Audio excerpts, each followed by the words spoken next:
जी, अस्सलाम वालेकुम। एक्चुअली मैंने जो एक फार्माकोलॉजी लेक्चर्स पे सीरीज़ स्टार्ट की है, उसमें till now I have completed pharmacokinetics, pharmacodynamics, different lectures हैं हाइपरटेंशन पे, डायबिटीज़ पे। First of all I made some random lectures, then I started a series pharmacokinetics, pharmacodynamics, major definition, agonist, antagonist, then receptors I covered, G protein coupled receptors, ligand ion channel receptors, and then I started ANS. और ANS के अंदर adrenergic agonist, cholinergic agonist, cholinergic antagonist I have covered, and adrenergic agonist के remaining direct acting adrenergic agonist रह गए थे, that I'll complete it today inshallah. And then in the remaining part of the ANS is only indirect acting adrenergic agonist and adrenergic antagonist, and inshallah ANS भी complete हो जाएगा. Today we will going to start direct acting adrenergic agonist जो remaining हमारे रह गए थे. Dopamine है. Basically dopamine कौन कौन से रिसेप्टर्स पर एक्ट कर रहा होता है? डोपामिन अल्फा रिसेप्टर्स पर एक्ट करता है, बीटा पर एक्ट करता है, डोपामिन 1, डोपामिन 2 इन रिसेप्टर्स पर एक्ट करता है. अब जो रिसेप्टर्स हैं 4 और डोपामिन इन सब पे एक्ट कर रहा है, लेकिन it all depends upon the dose कि कितनी डोज होगी तो डोपामिन कौन से रिसेप्टर्स पर एक्ट करेगा और उसके अकॉर्डिंग रिस्पॉन्स प्रोड्यूस होगा. जब आप डोपामिन लो डोज में देते हैं तो लो डोज में वो ज़्यादा एफिनिटी रखता है डोपामिन रिसेप्टर्स पे. D1 D2 रिसेप्टर्स पर जाके अटैच होता है और रिस्पॉन्स शो करता है. D1 D2 रिसेप्टर्स बेसिकली हमारे ब्रेन में भी हैं, हमारी किडनी पे भी हैं. और जब लो डोज में होता है बेसिकली डोपामिन जो रिसेप्टर्स होते हैं वो हमारी मेमोरी और इन सब चीज़ों में जो ब्रेन से रिलेटेड है उनमें इन्वॉल्वमेंट शो कर रहे होते हैं. और जो किडनी के ऊपर डोपामिन रिसेप्टर्स हैं जब उसके ऊपर अटैच होता है जाके डोपामिन, तो उसके रिजल्ट में वेजोडाइलेशन करता है, रीनल ब्लड फ्लो इंक्रीज करता है, डायूरेसिस करता है, नाइट्रियूरेसिस करता है, और एक जो रीनल ब्लड फ्लो इंप्रूवमेंट और ये सब चीज़ें जो है डोपामिन के लो डोज पे ये इफेक्ट्स आ रहे होते हैं. लेकिन जब हम डोपामिन हाई डोज में देते हैं तो इसकी ज़्यादा एफिनिटी होती है एडिनर्जिक रिसेप्टर्स की तरफ, अल्फा एंड बीटा रिसेप्टर्स पे. तो अल्फा एंड बीटा रिसेप्टर्स पे जब ये एक्ट करता है तो अल्फा रिसेप्टर्स के थ्रू ये क्या कर रहा होता है, वेजो कंस्ट्रिक्शन करता है. वेजो कंस्ट्रिक्शन करता है और बीटा रिसेप्टर्स के थ्रू भी ये क्या करता है, बीटा 2 हमारे पास जिस तरह अगर लंग्स में है तो हमारे पास जो बीटा 1 है वो बेसिकली हार्ट में है, और इसकी ज़्यादा एफिनिटी हार्ट वाली जो रिसेप्टर्स हैं बीटा 1 उस पर होती है. बीटा 1 पे अटैच होकर तो ये एगोनिस्ट एक्टिविटी जो हार्ट के बेसिकली जो उसकी पंपिंग एबिलिटी है उसको इंक्रीज करता है. उसके आइनोट्रोपिक और जो क्रोनोट्रोपिक इफेक्ट्स हैं वो डोपामिन के वो इस वजह से आ रहे होते हैं बीटा 1 एडिनर्जिक रिसेप्टर्स पे एक्ट करके, और अल्फा रिसेप्टर्स के थ्रू वो वेजो कंस्ट्रिक्शन कर रहा होता है. इस तरह से ओवरऑल जो है वो ब्लड प्रेशर में रेज आता है. जब एडिनर्जिक रिसेप्टर्स पे डोपामिन एक्ट करता है तो क्या करता है, इसके कौन कौन से एक्शंस हैं, एक्शंस आगे लिखे हुए हैं, inotropic and chronotropic effects. Inotropic and chronotropic effects, basically जो आइनोट्रोपिक होता है वो रिलेट कर रही होती है टर्म कंस्ट्रिक्शन से, कॉन्ट्रैक्शन से, कि कॉन्ट्रैक्टिलिटी जो है वो इंक्रीज कर रही है. कॉन्ट्रैक्टिलिटी जो हार्ट की जो है कॉन्ट्रैक्टिलिटी वो इंक्रीज कर रही है. और chronotropic effects basically heart rate से जो है वो हम बिलोंग कर रहा होता है कि हार्ट रेट जो है वो इंक्रीज कर रहा है. हार्ट रेट की जो टर्म है उसके लिए हम क्रोनोट्रोपिक का वर्ड यूज़ करते हैं और कॉन्ट्रैक्टिलिटी के लिए हम आइनोट्रोपिक का वर्ड यूज़ करते हैं.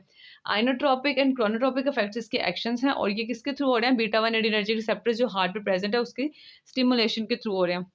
और वेजो कंस्ट्रिक्शन इसका इफेक्ट है जब अल्फा रिसेप्टर्स के थ्रू एक्ट करते हैं. Alpha 1 receptors basically blood vessels पे वो वेजो कंस्ट्रिक्शन कर रही हैं, तो वेजो कंस्ट्रिक्शन भी कर रहा है. और वेजो डायलेशन कहाँ कर रहा है, ये renal. Already I have discussed कि जो रीनल है उसकी जो हमारे पास एफरेंट है, आर्ट्रियोल्स हैं जो जा रही हैं, बेसिकली रीनल ब्लड फ्लो जो है उसको इंप्रूव कैसे करता है कि उसकी डायलेशन कर देता है, वेजो डायलेशन करता है. और क्या होगा फिर, इंक्रीज GFR, उससे क्या होगा, ग्लोमेरुलर फिल्ट्रेशन रेट जो है वो इंक्रीज कर जाएगा, यूरिन आउटपुट जो है वो इंक्रीज कर जाएगी. ये उसके जनरल एक्शंस लिखे हुए हैं, ये मैंने आपको लेकिन बता दिया. It all depends upon the dose. Low dose पे तो जो है वो डोपामिन रिसेप्टर्स पे एफिनिटी शो कर रहा है और जो रीनल के ऊपर डोपामिन रिसेप्टर्स हैं उसके ऊपर एक्ट कर रहा है और GFR इंक्रीज कर रहा है, यूरिन आउटपुट इंक्रीज कर रहा है. जबकि हाई डोज के ऊपर ये अल्फा और बीटा रिसेप्टर्स के ऊपर ज़्यादा एफिनिटी शो करता है और बीटा रिसेप्टर के थ्रू एक्ट करके आइनोट्रोपिक एंड क्रोनोट्रोपिक इफेक्ट जो है वो इसका इन्हांस हो रहा है. इसीलिए जो पेशेंट होता है, हार्ट फेलियर का है, इसको शॉक हो गया है, ब्लड प्रेशर बहुत लो है, तो फिर डोपामिन दी जाती है, उसकी इन्फ्यूजन लगाई जाती है. उससे क्या होता है कि डोपामिन फिर आइनोट्रोपिक और गोनोट्रोपिक इफेक्ट जो है वो इंक्रीज करके पेशेंट का ब्लड प्रेशर जो है उसको स्टेबल करता है. ठीक है. अब ये थेरेप्यूटिक इफेक्ट इसमें लिखा हुआ है, drug of choice in cardiogenic and septic shock. Cardiogenic and septic shock में ये ड्रग ऑफ चॉइस है, बिकॉज जब शॉक अगर पेशेंट शॉक में चला गया, अब पेशेंट को स्टेबल करने के लिए अब हार्ट रेट इंप्रूव करना है, कॉन्ट्रैक्टिलिटी इंप्रूव करनी है, ताकि जो बॉडी है उसके अंदर ऑक्सीजन और जो ब्लड है उसकी ट्रांसपोर्टेशन और प्रॉपर सर्कुलेशन स्टार्ट हो. Treat hypotension and congestive heart failure. Hypotension को ट्रीट करते हैं एंड कंजेस्टिव हार्ट फेलियर को. एंड साइड इफेक्ट क्या है हमारे पास, इसके मेटाबोलाइज हो जाता है होमोवेनिलिक एसिड में, जो इसका मेटाबोलाइट है, और क्या करता है, हाइपरटेंशन करता है, नोजिया करता है, रिथमिया करता है, ये इसके साइड इफेक्ट्स है। And due to its metabolite, इसका मेटाबोलाइट जो है होमोवेनिलिक एसिड, उसकी वजह से ये साइड इफेक्ट्स इसके शो होते हैं। और फिनोल्टोपैम की अगर हम बात करें, फिनोल्टोपैम बेसिकली एक एगोनिस्ट है डोपामिन 1 रिसेप्टर का, और ये रेसिमिक मिक्सचर होता है, लेकिन इसका जो आर आइसोमर है वो ज़्यादा एक्टिव होता है। और फिनोल्टोपैम की अगर हम बात करें तो ये हम लोग जो है वो ड्रग है, हम लोग जो हाइपरटेंशन में देते हैं, इट्स एंटी हाइपरटेंसिव। तो ये डोपामिन रिसेप्टर D1 रिसेप्टर जो है उसका एगोनिस्ट है, लेकिन ये ज़्यादा यूज़ नहीं होता। अब जो डोपामिन है ये हम लोगों ने बात कर ली कि alpha beta D1 D2 receptor act करता है, उसके बाद फिनोल्टोपैम की बात कर ली। देन अगर हम लोग बात करें आगे, तो थेराप्यूटिक इफेक्ट है ये डोब्यूटामीन का।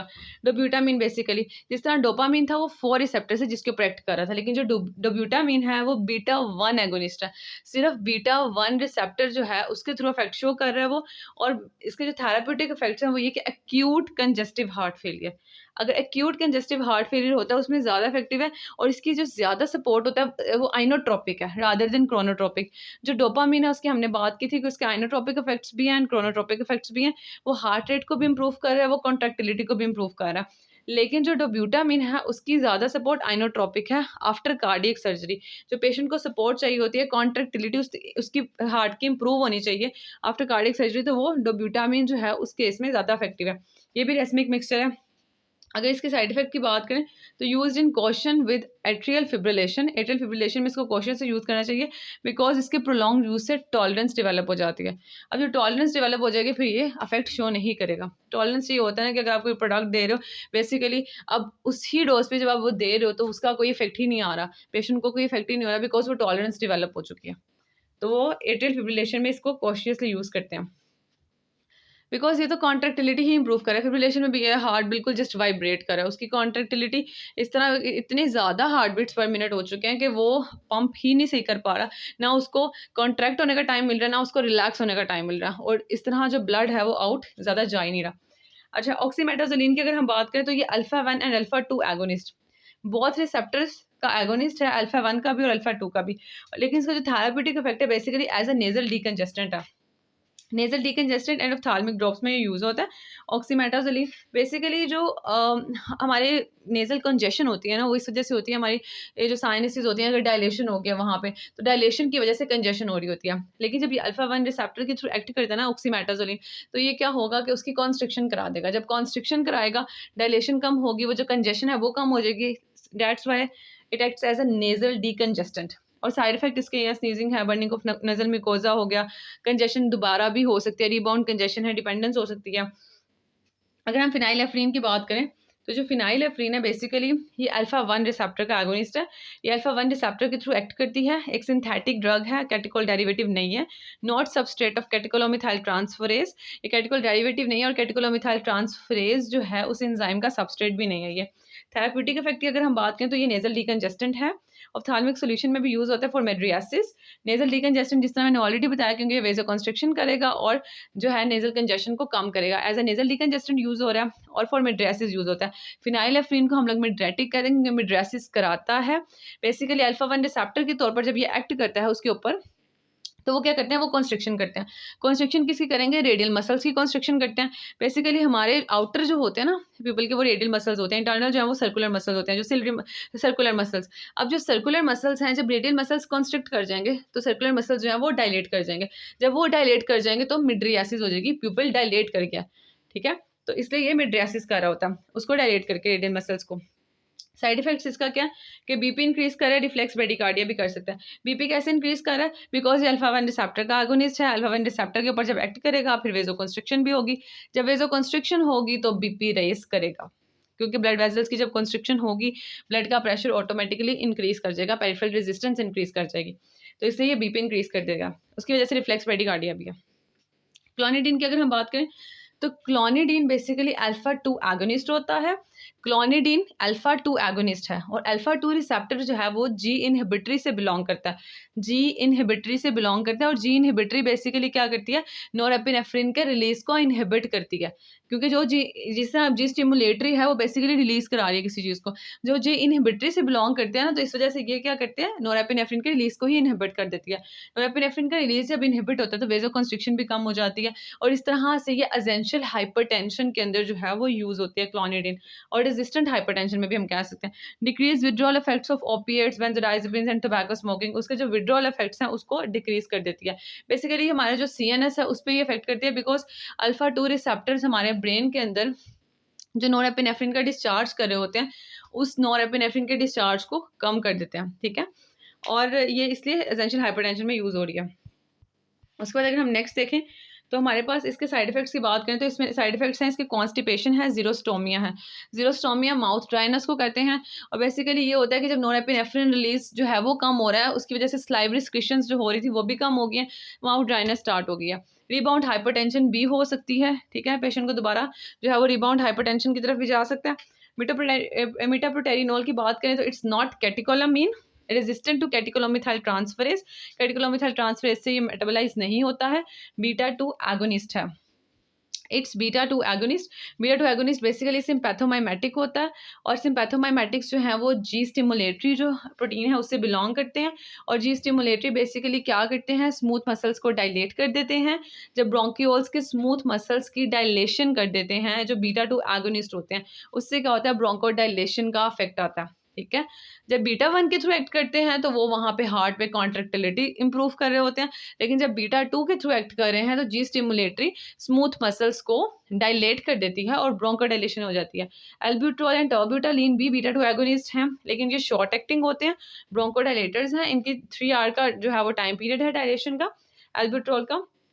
टर्ब्यूटालिन बेसिकली इसका ऑफ लेबर यूज़ है यूट्राइन रिलैक्सेंट में भी, ये डिले कर देता है लेबर पेन्स को, और लेबर को डिले कर देता है, बिकॉज जब लेबर होता है तो उसमें क्या होता है, यूट्राइन कंट्रैक्शंस जो हैं वो ज़्यादा हो जाती हैं, लेकिन टर्ब्यूटालिन बेसिकली स्मूथ मसल्स को डायलेट कर देता है। जब ये स्मूथ मसल्स को डायलेट करता है तो यूट्राइन रिलैक्सेंट इफेक्ट होता है, जो कॉन्ट्रैक्शंस हैं वो कम हो जाती हैं, और जो लेबर है वो डिले हो जाता है। एटलीस्ट ये 24 से 48 आवर्स तक लेबर को डिले कर देता है।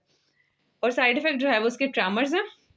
उसके अलावा साल्मेट्रोल एंड फॉर्मेट्रोल की बात करें तो साल्मेट्रोल एंड फॉर्मेट्रोल भी बीटा 2 एगोनिस्ट हैं, और ये लॉन्ग एक्टिंग ब्रोंकोडायलेटर्स होते हैं, इनका 12 आवर्स तक इफेक्ट रहता है। That's why it's drug of choice in nocturnal asthma. Nocturnal means कि जो नाइट टाइम प्रॉब्लम होती है, जैसे नॉक्टर्नल डिस्पनिया होता है, इस तरह नॉक्टर्नल एस्थमा है। Nocturnal asthma basically night time जो पेशेंट को इशू हो रहे होते हैं, आप लॉन्ग एक्टिंग जब देते हो तो फिर उसका ड्यूरेशन इतना होता है कि वो नॉक्टर्नल एस्थमा में दे सकते हैं पेशेंट को, उसके ब्रोंकोडायलेशन की वजह से उसको रात में भी रिलीफ रहता है। तो इसलिए लॉन्ग एक्टिंग जो ड्रग्स हैं वो ड्रग ऑफ चॉइस है नॉक्टर्नल एस्थमा में।